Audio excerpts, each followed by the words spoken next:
Hey, it's Natasha. And Khalil. And we are the co-hosts of WokeNFree. Thank you for tuning into our 39th episode of WokeNFree. If you've been tuning in every week for WokeNFree Wednesday, you know that WokeNFree is all about being real and honest with each other and you. We talk about everything and anything that's important to us, to you, and the world, and nothing is off the table.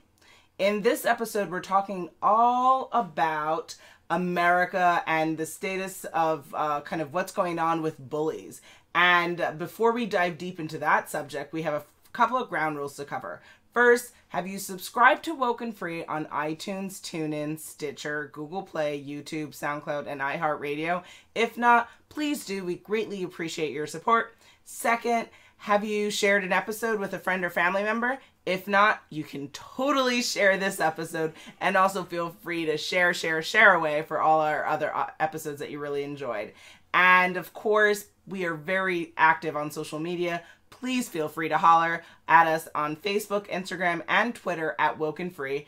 And lastly, if you haven't reviewed our show, we always love your feedback. So please feel free to share your thoughts on iTunes, TuneIn, Stitcher, Google Play, YouTube, SoundCloud, iHeartRadio. And if you go to WokeNFree.com, you can see where the show is on all of our different platforms.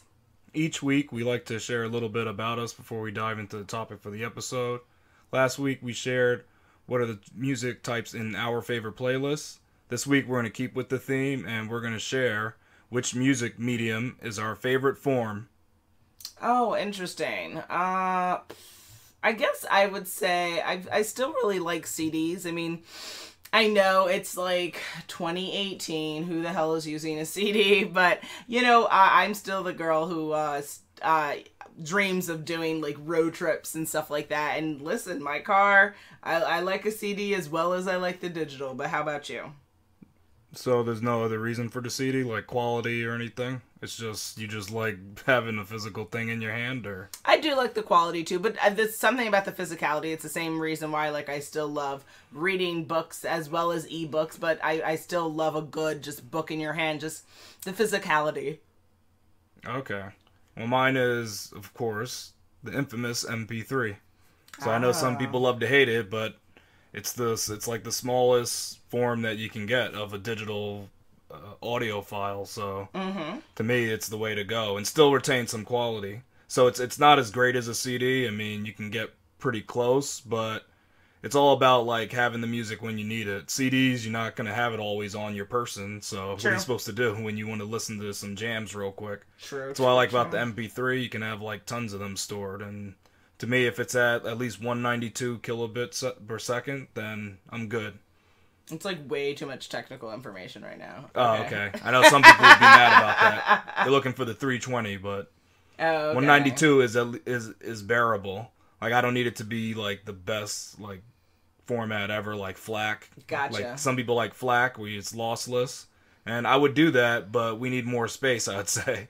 Once big hard drive space becomes like ubiquitous, then I would say FLAC would be my favorite format. But until then, we're gonna have to deal with the MP3 because we have such small storage spaces, you know, like on our phones and stuff. Cool. Now that we're done talking about first world issues. First world, they struggle with this around the world, even in Antarctica. Oh, first world issues. Antarctica calls it an issue. On to the topic for today. What is bullying? Hey, thank you very much, sir. According to stopbullying.gov, bullying is defined as unwanted aggressive behavior among school-age children that involves a real or perceived power imbalance. The behavior is repeated or has the potential to be repeated over time. Both kids who are bullied and who bully others may have serious lasting problems. And there are certain kind of benchmarks that have to be considered to define this as bullying, and the behavior must be aggressive, and it includes an imbalance of power, obviously the repetition, like I said, and also it includes actions such as making threats, spreading rumors, attacking someone physically or verbally, and excluding someone from a group on purpose. And of course, I do want to just put out there that, you know, we are focusing the conversation for today and America's conversation essentially around children, but by no means at all does bullying stop at school-age children. Obviously, adults are bullied, and we'll get into that in one of the scenarios. Okay. What are your thoughts on the definition of bullying? I'd like to add to that the definition from Merriam-Webster. I think they hit the nail on the head in terms of the description. Mm-hmm. What it said was, bullying is abuse and mistreatment of someone vulnerable by someone stronger, more powerful, etc. So I like that description because it talks about someone having power over another, and that's what bullies try to do.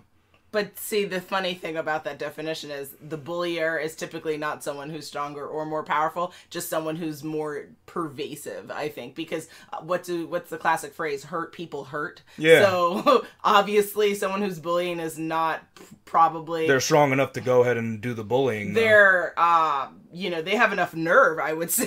But it's the same, but stronger. I mean, they have a perception of strength, I guess, yeah. Yeah, I'm not... I don't think they're trying to say, like, they're a strong person. Mm-hmm. They're just saying, like, either physically or they just have the courage to do something really stupid, like bully. I mean, that's what I think they mean. I know they're using stronger. Because, they're not technically stronger because you would be a weaker person if you were doing this.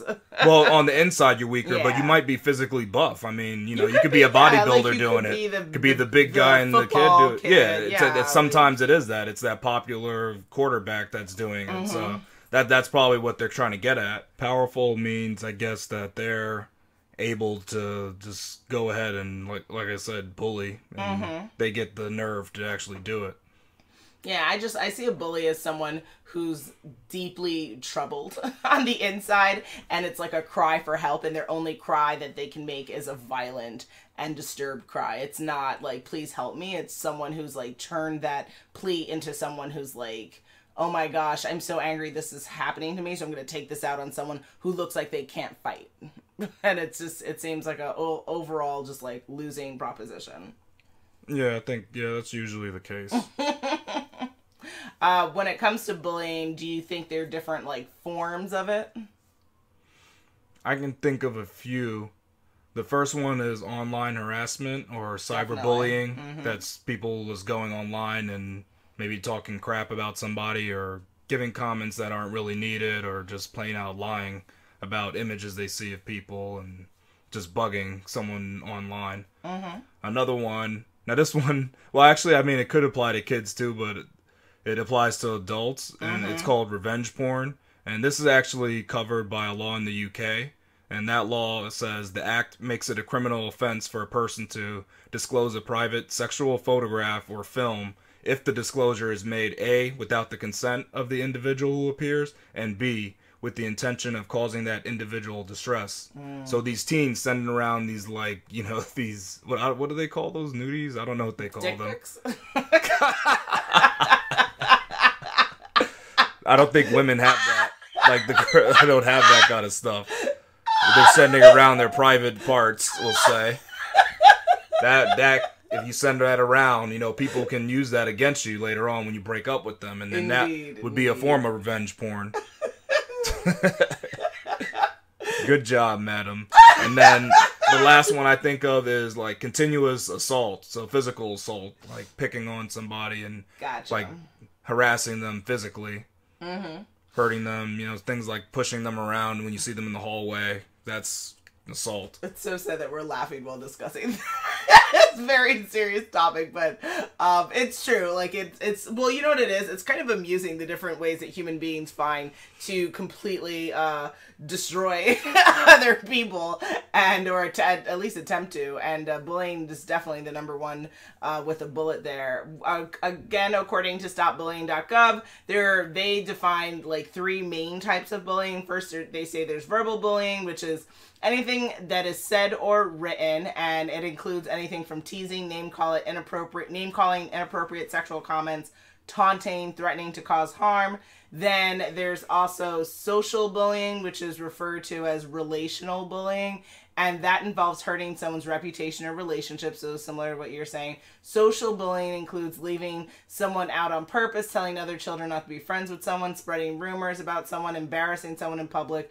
Definitely showing a girl's tatas in public would be, I think, a form of embarrassment. And then lastly, physical bullying, which involves the actual hurting of a person's body or possessions.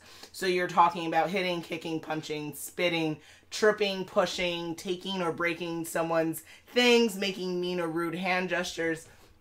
Again, as I read through this, I was just like, ooh, people need prayer. And I want to jump back to the one I don't know if I agree with is the telling other children not to be friends with someone. I don't know if I see that as bullying. Oh, I don't see that as bullying. See because that you know as what? Bullying, Some people like, it's kind of like if a bully keeps picking on you, you might go and tell people don't be friends with them because they're being like the evil villain. I mean, what's that about? What they're talking about is that Come on now. What they're talking about is isolation. So they're kids who will have a group of friends, say you're a girlfriend and you have 3 girlfriends, and then all of a sudden one girl of the clique decides that this girl has made a mistake, or she's no longer quote unquote cool, and then she's now kind of isolated and demonized within her friend group. Now the girl has no friends. That's not appropriate behavior. Now maybe you don't like the term bullying, but it's definitely not good social behavior. Depending on what if that child didn't do anything serious, because some people do serious stuff. Yeah, no, we're talking just think about of it like even like the movie Carrie situation when they dumped the blood on her. Like whoever did that. Like, if somebody said, don't be friends with that group of people, I'd be okay with that, because they're wrong. No, we're talking about someone who literally is being very fickle in their decision-making. And just saying, you didn't give me the answers to the test? Yeah, something like that. You or, didn't do my homework? You looked at my boyfriend's, All right, it has to be over it's something very trivial. Because if it's something where someone did, like, an evil act, like a bully, even a bullying act, and they're also talking about the impact, right? Because kids have such a great... You remember being a kid, right? At the end of the day, so much of our time was spent focused on feeling like wanting this sense of belonging, and the minute when another kid interferes with that can cause a kid to kill themselves. That could cause a kid to feel like, or same thing like when one kid says this person's a slut, and the entire school won't speak to her, and the entire school taunts her, and then she eventually hangs herself in a closet. That's not okay, and we need a term for this, and so that's why I think it falls within bullying. Yeah, I understand that situation. It's just interesting how general that that line was. I mean, because you don't want to be too specific and take out, because again, we are human beings, we think in categories, we have to put these different scenarios under one kind of hierarchy, and so bullying has to be a bit broad for it. Alright. Continuing on the conversation, of course, so now we've defined it, and we have kind of put out the categories as to which fall within bullying. Now, I think the next natural thing is, what are some stats that are going on with bullying in this country? I'll take a shot at this one. Mm-hmm. According to bullyingstatistics.org, almost half of all students have experienced bullying. 1 in 4 kids are bullied on a regular basis. Over half of adolescents and teens have been bullied online, and about the same number have actually engaged in cyberbullying. Jesus. More than 1 in 3 young people have experienced cyber threats online. Yep. Over 25% of adolescents and teens have been bullied repeatedly through their cell phones or the internet. That's the new age thing. So the internet is good and bad and everything in between. Mm-hmm. The last thing I would like to point out from the statistics that I saw was that well over half of young people actually don't tell their parents when they've been cyberbullied. Mm-hmm. Which makes sense, because I think it's a subject where, depending upon what type of household and background you come from, I know, like, personally, if I were to walk up to one of my parents and be like, I'm being bullied, they would be like, well, handle it. Like, there'd be no sense of sympathy or condolences. It would be like, well, obviously you're doing something to allow this to happen, would be the nature of the response that I would receive, which is like, who the hell wants to deal with that? Like, you're literally bullying me for being bullied. Like, I can't even with you right now. Like, I'm so done. Yeah, so. That's messed up. No bueno. No bueno for sure. So I think but we'll get to that a little bit. There are some additional statistics I actually found on pacer.org. So let's see, 33% of students who reported being bullied at school indicated that they were bullied at least once or twice a month during the school year. Also, when it comes to stats, like of the students who reported being bullying, because as you said, not everyone is reporting it, so it's an underreported stats that we're dealing with, just so everyone remembers. 13% were made fun of, or of called names or insulted. 12% were the subject of rumors. 5% were pushed, shoved, tripped, or spit on, and 5% were excluded from activities on purpose. That's Pacer is reciting or sharing a stat from the National Center for Educational Statistics of 2016. They also, Pacers suggests or states that a slightly higher portion of female than of male students report being bullied at school, 23% female to 19% male. In contrast, a higher percentage of male than of female students report being physically bullied, 6% versus 4%. And wow, that's super low. I definitely know there's more than 6% and 4% of kids being bullied physically. And then, of course, threatened with harm, 5% versus the 3%. Also, students who experience bullying are at increased risk of poor school adjustment, sleep difficulties, anxiety, and depression. So obviously there's mental health consequences of bullying that's taking place. Also, students who are both targets of bullying and engage in bullying behavior are at greater risk of both mental health and behavior problems than students who only bully or are only bullied. So, and there are like so many more statistics, unfortunately, but ultimately, like when you were finding some of the stats, what were things that you were thinking about it? Everything's underreported, it seems like. That's one thing I would say. I think it's more than half. I think it's more like probably 70%. Probably. And some people just kind of mull it over and say, they were just, that was just good laughs or something. That's what I'm thinking. I don't think all these statistics tell the whole story. They just kind of give you an idea that bullying is occurring and kind of some side effects, but they're not getting the numbers that are actually happening in this country. And then also what I thought is that some of these stats like that I saw were not from 2018, right? Or not even 2017. Some 2016, but there's some stats that are reporting from 2013, 2014, 2015, 2016. Guys, bullying isn't getting better. So why do we not have more data, prominently from this year, from last year? Like, we've got to keep on with data collection, because I think that until something is solved, then we have to be a squeaky wheel about it. You have to continue to essentially bitch and moan about what's going on. Now, is there a relationship between victims of bullying and gun violence? So I thought that's an interesting question, because, some of the news cases that we have of this year of people shooting other kids, I think that there is, my estimation is that there is, but a 2017 Newsweek article has something to say about this, which of course all of our resources you can find at WokeNFree.com.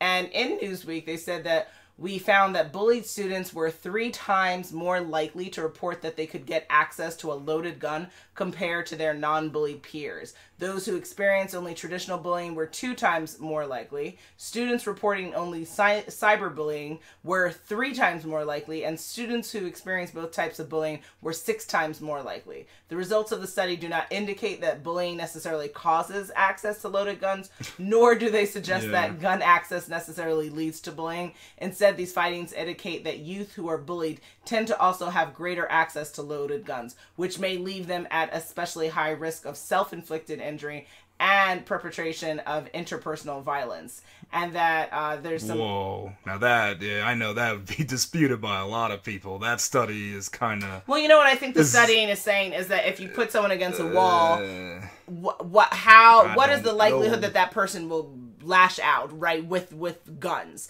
if they have access to it? And but I think it's a natural conclusion. It almost is like they're reporting that if one has greater access to loaded guns, they're more likely to be the one that's bullied. Like I don't No, like I this think study. it's saying that if someone is bullied, then they're more likely to potentially pursue homicidal actions to address the bullying. Because it literally said youth who are bullied tend to have greater access to loaded guns. Like that, to me, that statement is outrageous. Hey, I don't know about that. Like I think there's I don't more. know. I think there are more gonna, studies that need to be done. To yeah, be honest, that one's that's a little bit too blinder focused. Like I think it's how they conducted that study to come to that conclusion, because that doesn't add up to me to just say that, oh man, these bullied youths are they're actually more likely to have access to the loaded guns. Like I don't know. I just think it's about the fact that, like, we have to think about, and this is why we're talking about it on WokeNFree, is that, you know, this bullying isn't just, oh, the kids are being bullied. Oh, that's so sad. Okay, what do you want for your latte? We're like, no, these kids are being bullied and they're taking these guns that they somehow have access to and they're committing homicidal acts. So what are we, you know, in this country, the Second Amendment is revered, and yes, there are people that are trying to figure out what does the Second Amendment mean for 2018, but we also, let's step away from that conversation and also think about the other side, which is, hey, what are we doing with kids that are bullied? Dear America, what are you doing? Because these kids are having problems with schools, and guess what? These kids also may be in homes with guns. Oh, is it so much of a deduction that they might take a gun to school and shoot people? No. Right? I mean, if you were bullied every single day, at a certain point, wouldn't you just say, I'm done? Like, I'm just done? I just don't like the study. I don't like that one statement of the study that youth who are bullied tend to have greater access to loaded guns. Because if you're doing it in Texas, maybe most of the youth there have greater access to loaded guns. And it just happened that the ones that were bullied actually told you that they had access, but the ones that weren't bullied, why are they going to tell you? They can lie on the study. I mean, they could tell the truth, but they don't, because they're like, I don't want to be a statistic. That's what I think happened in that case. Gotcha. But that's just me. You know, I have no evidence of that. It just sounds like a flaky statement that's standing on like no grounds.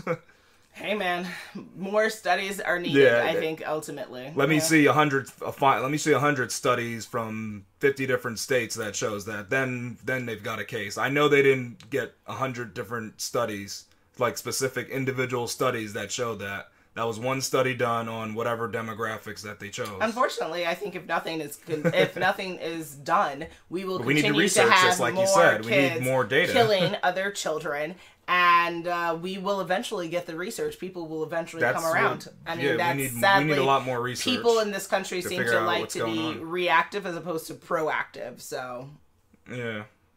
And what are your thoughts for the relationship between gun violence and bullied children? Well, I think ever since the Columbine high school mass shooting, that's when people even started to start the conversation of bullying. That's when they got a bit more serious about it, and they realized the destruction that bullies cause. Because I remember back in the day, it's always like, man up, you can take it, just get through it, or fight them back. You know, that was like the solution. That's all the solutions were just man up, fight back, or whatever. It wasn't about the bullies were being wrong. Like it was never said that, wow, that person's wrong, they need to stop. Like that was never said in the 50s. Like it never was.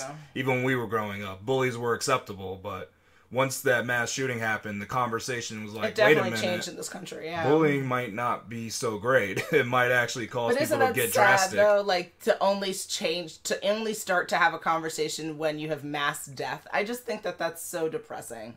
Mass death, and you have even music stars and celebrities talking about it, because they started doing that too. Yeah, songs were made about these kids being bullied and then leading up to these tragic incidents. Very true. I think that helps further the discussion too. Media and looking at celebrities, like then everybody jumps in on the conversation. I think it helps, you know. Now, has the response to bullying been appropriate in the United States of America? I believe that there are programs and policies in place. Obviously, I believe there's been more funding thrown behind this concept of anti-bullying. I've seen more campaigns. But what I found interesting on stopbullying.gov, thank you government for sharing this, there's actually no federal law that specifically applies to bullying. In some cases, when bullying is based on race, color, national origin, sex, disability, or religion, bullying overlaps with harassment and schools are legally obligated to address it. But I think that not having even just a federal policy or federal law, which all states come under, is a big problem, because I think by saying, hey, you guys, you schools handle it individually, or you states handle it individually, you know how that works. Things don't work the same in Texas as it does in California, as it does in Missouri, and as it does in New York. Get it together, boos. If we want to have one firm stance against something, you have to have a federal policy. You have to have federal law that's in place. I think that that's also what's called for in the gun conversation, where it's like, why are certain things handled on a state-by-state level? So if something is so egregious where you are having massive impact, then we need a overtone for all states. But I think there could be much more work to be done. But how about you, Honey Bun? I agree wholeheartedly with you about only the states having laws in place and not the federal government. And I also think the actual policies that are in place are just kind of fickle. Because I glanced over some of the commonalities that the states had on their laws and their policies, and it was things like, staff are required to report the bullying, and bullying is not acceptable. But to me, that doesn't mean anything. Just to say it's unacceptable, there wasn't anything else about it. Nothing about the consequences or the prevention. There's nothing about that. It's just like, we will not tolerate bullying. All right, that's great. You touch on it, but you're not really hammering it into kids that you're there to protect them, and that at school they're in a safe place and they'll learn. That's not really shown to me by these policies and laws. Absolutely. So ultimately, what do you think is the solution? Yeah, at this point, I think all-encompassing federal mandate would help.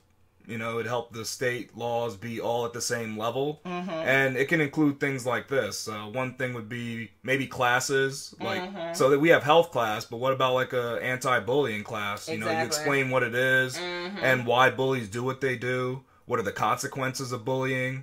Because people, I don't know if everybody knows that bullies, they usually have serious problems that are occurring somewhere else in their life, like at their home. That'd be great to have a class and all kids learn this, and then maybe even those bullies say, wow, that's me.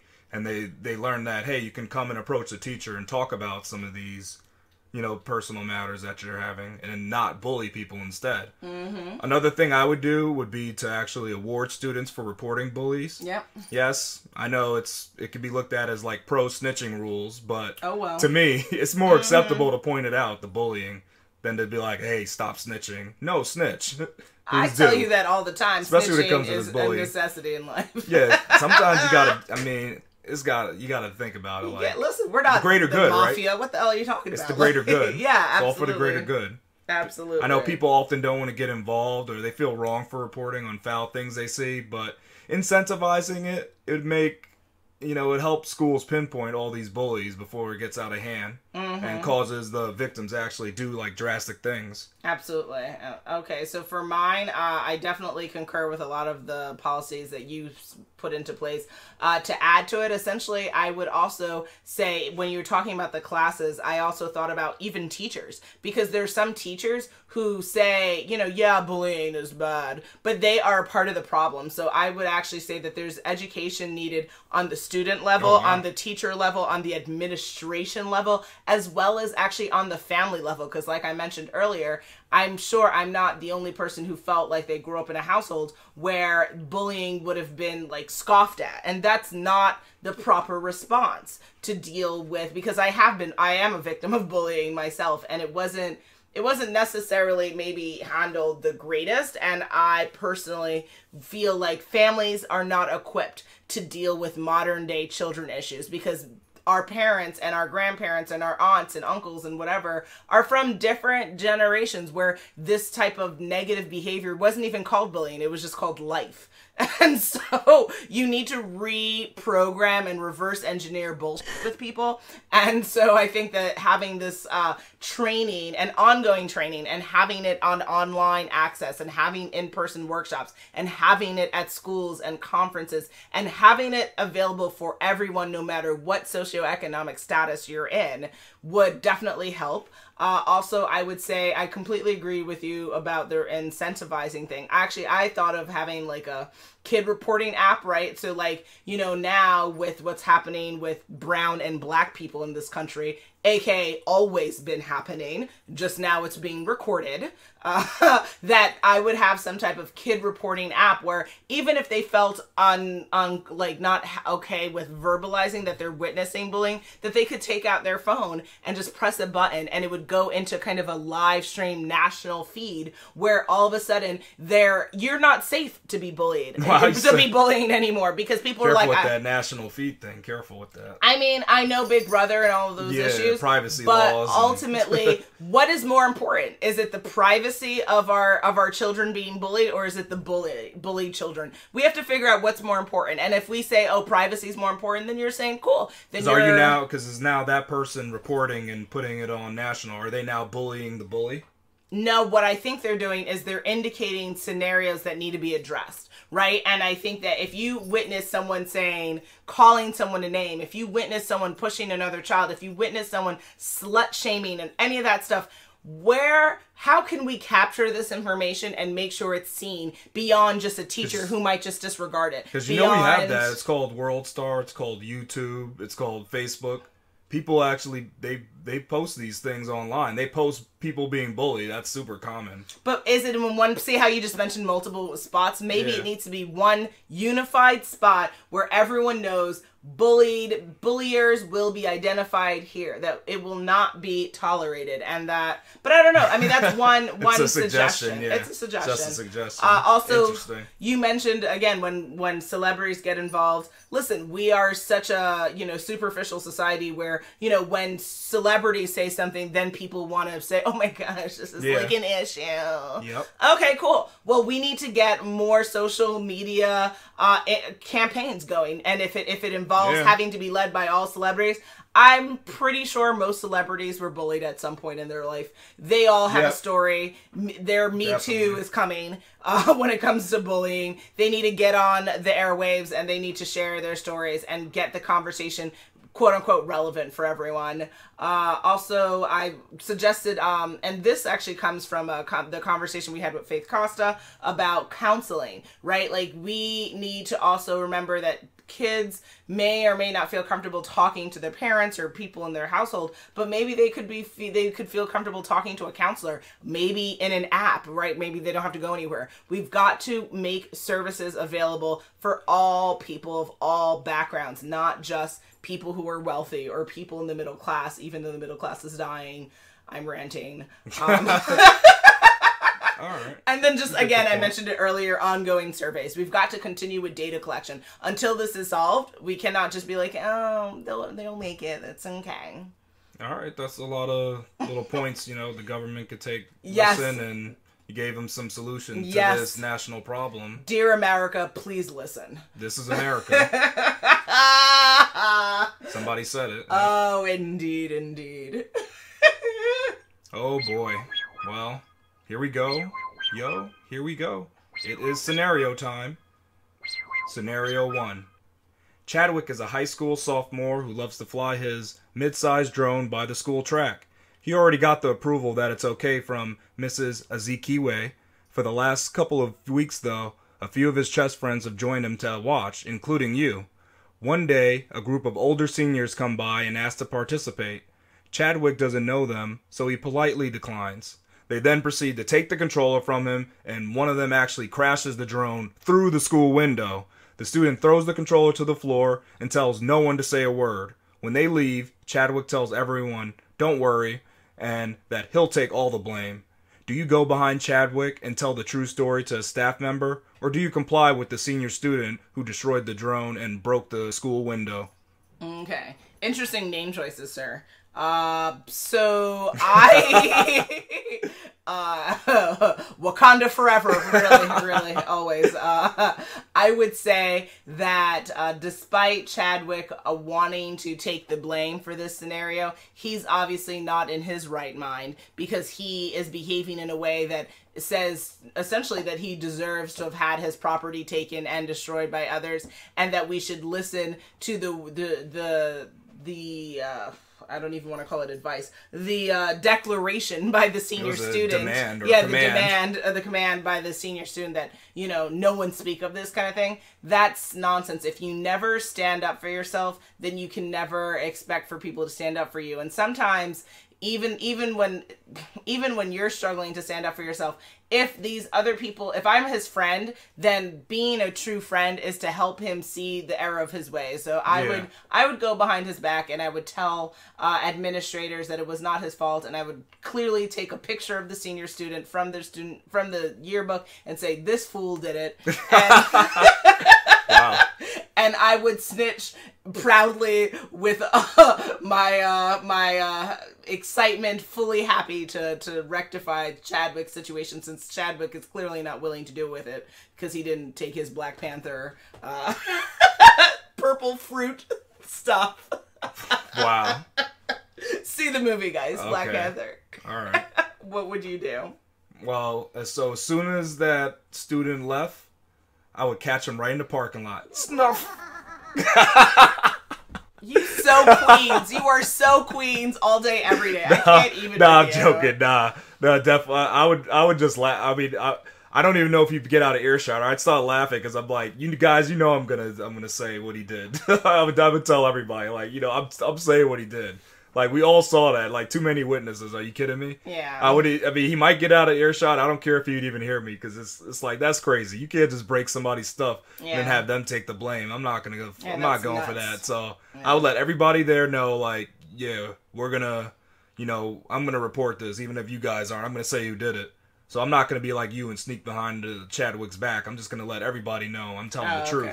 But I understand you, because people can get upset about that. Yeah, people try to bust your behind. Yeah, it's true. Yeah, you could cause a situation, but for me, I would have to tell them, because to me, I couldn't stand for that. I mean, also, I would suggest to the school administrators that someone speak, like mental health individuals speak with Chadwick as well. Why would he think it's okay to take the blame for something he didn't do? Like, what's going on with his mental health as well? So I would snitch on him, because I would think that he needs help, and I would pray for him. Yeah, I wouldn't do that, but you have a good point. He probably does have some issues. Yep. Scenario 2. Thompson is casually browsing social media when he sees a graphic image of Stacy, who just broke up with his best friend 3 weeks ago. He doesn't recognize the account which posted it, but he has a sneaking suspicion about the culprit. What should be his next actions? Interesting. So, the right human thing to do would be probably to approach his friend and ask him, his best friend, and ask him if he posted the picture. And the friend could lie and not lie, but ultimately, hopefully, I would hope that the best friend would, confess to the bad behavior that he did, and then Thompson would be able to convince him to take the picture down, delete that account, and whatnot. And then if his best friend refused to comply, then I would suggest Thompson go speak to Stacy and tell her that he's not confirmed, he doesn't have confirmation that he thinks her ex did it, but that, he has a sneaky suspicion that he did, and she should try to report the situation so that this gets resolved, because things on the internet lives on the internet forever. Okay, all right. Mm-hmm. I take 3 steps to this situation. First step, I click on the report button, because that's usually available somewhere on whatever social media site you're on. Good point. So first step would be to report it. My second step is I try to get in contact with Stacy and just let her know, hey, this thing came up, so just giving you a heads up. Like, I'm not going to even say anything about, whatever. I'm just going to say, you're not going to snitch on your best friend? Well, I can't snitch. I don't even know he did that. Remember, I'm up to step 2, though. So that was step 2, is informing Stacy that her nude picture was online. So then step 3 would be going to my friend and be like, man, how would I approach a subject? I'd be like, wouldn't it be crazy if, your ex posted nude pictures of you online? And I just see how he would react to that, just to see I'd try to get a feel of what's going on in his brain. And I'd be like, guess what? I actually saw Stacy on there. And then see what his reaction is to that. And then by that, we could decide if you're really best friends or if you're just lying to me. Playing mental games is getting nowhere. But all right with your bad self. Yeah. That's how I would approach it. Mm-hmm. Scenario 3. Dawn is a superstar in the office, She's only recently started, but seems to know how to handle any customer thrown her way with aplomb. One thing you've noticed about her is that she loves to belittle certain people in the office that don't have the greatest social skills. One day, she was particularly nasty to this one chap, who proceeded to scribble a note afterwards and then crumble it up and toss it in the trash. You're not usually so nosy, but you have to know what the chap wrote about. You unfurl the note to find the words D-I-E written. Actually, those are letters, but you get the point. What do you do at this point? Oh, that's a really loaded scenario. That's so fascinating.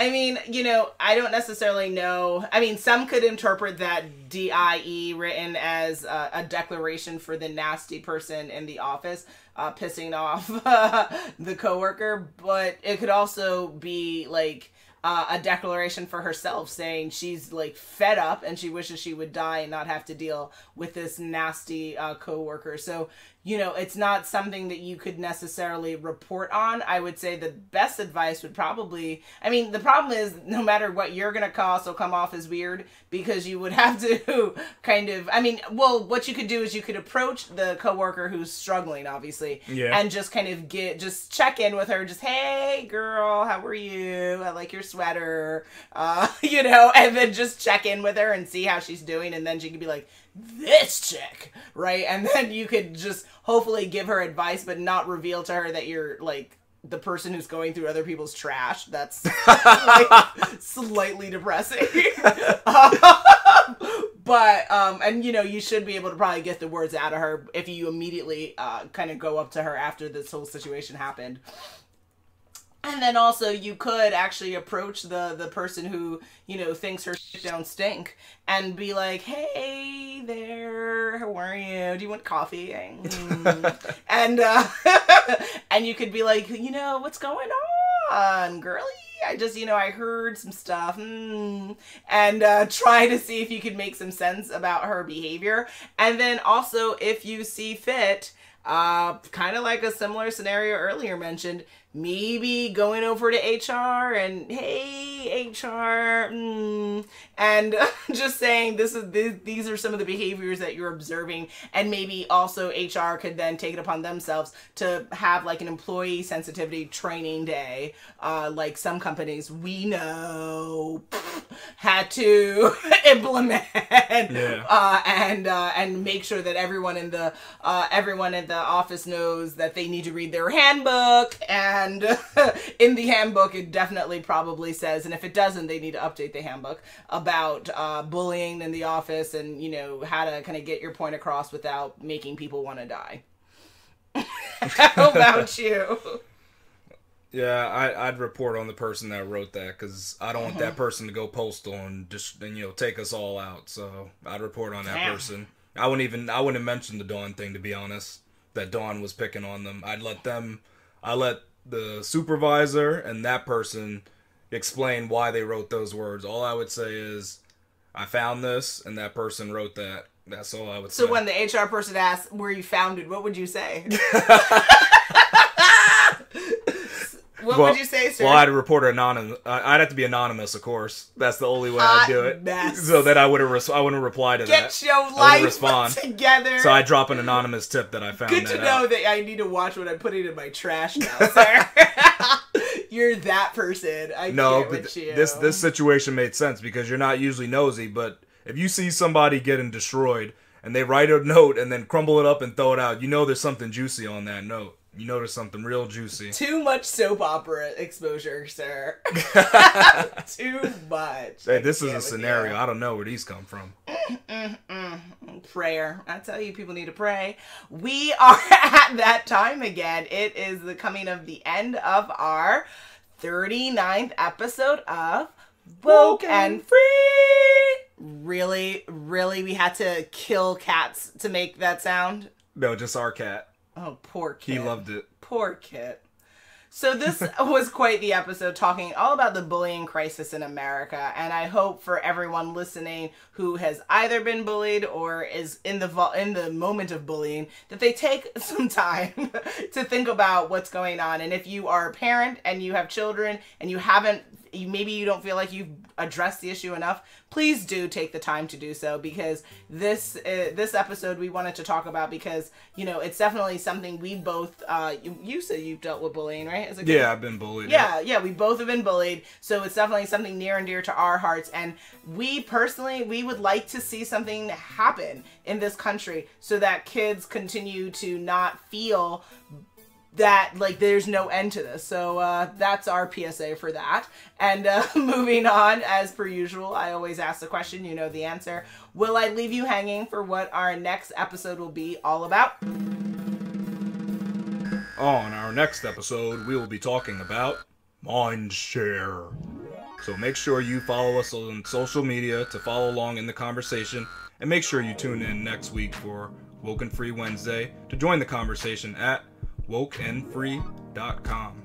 If you would like to be a guest on the show, which we're excited to be lining up additional guests for the show, please submit a topic for an upcoming episode. Share how you feel on our Contact Us page at WokeNFree.com. WokeNFree.com. And as per usual, I say it and I'll say it 1,000 times, feel free to contact us on social media. You can hit us up on Facebook, Instagram, and Twitter at WokeNFree.